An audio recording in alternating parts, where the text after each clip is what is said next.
zeroed in on three things defensively: transition defense, three-point defense, and then forcing turnovers as well. And they were good in all three of those phases. Zed Key. But if there's going to be no double teams, got to be a steady diet of post-ups of Key and Liddell all game long for Ohio State. Inside, and Liddell with a rejection of Hara. I was on the call in Lincoln for his 35-point performance. They need his scoring. And Liddell ties us up at 10, so a 6-0 run right now for Ohio State.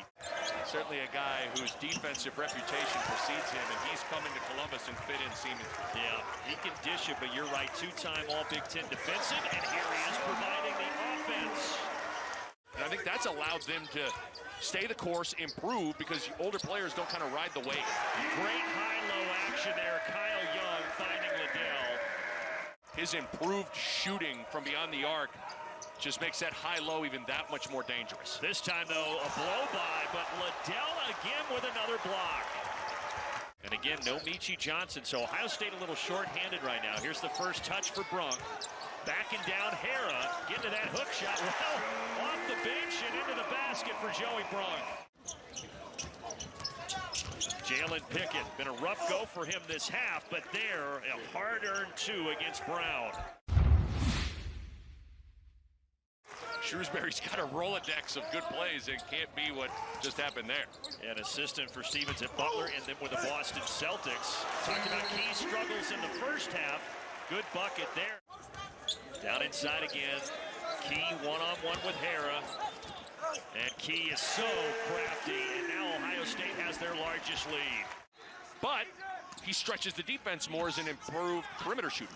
Wide open underneath, so they've had so much trouble scoring, and then they get that easy slam for Jelani White. He's wide open. He's got to shoot those with confidence. Liddell on the other end. Foul, count it. He is the first player in double figures. He's got 11, and he'll be going for 12 at the stripe. Jimmy Soto's checking into the game. And that time Key wanted a foul, no whistle. Say the D was cleaned by Giovanni Scott. Sessum's off the bounce, blowing right by Soto's. Only had 11 turnovers in this game between the two teams. Been pretty clean from that standpoint. And that one somehow goes as Scott battled it up through Zed Key's arms. Because it kind of just forces Penn State to try to make something happen rather than just chew the clock. A lane and a slam, a big slam for Giovanni Scott. Sitting on 7 points for a while now, misses the shot. Underneath, strong finish for Gene Brown. But he understands who he is as a player. 3-and-D guy, athletic, good basket cut. First bucket for him. Now Sessoms has it knocked out of bounds by Jamari Wheeler.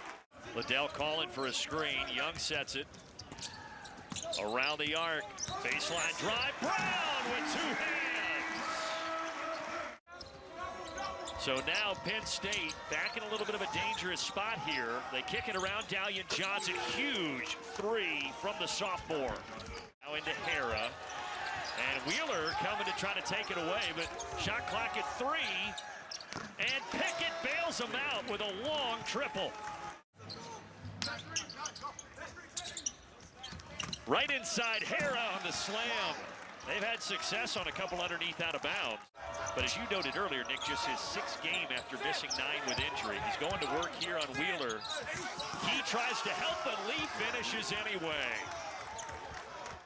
This crowd starting to groan a little bit here. Ohio State hasn't had a field goal in almost 4 minutes. Liddell changes it right there.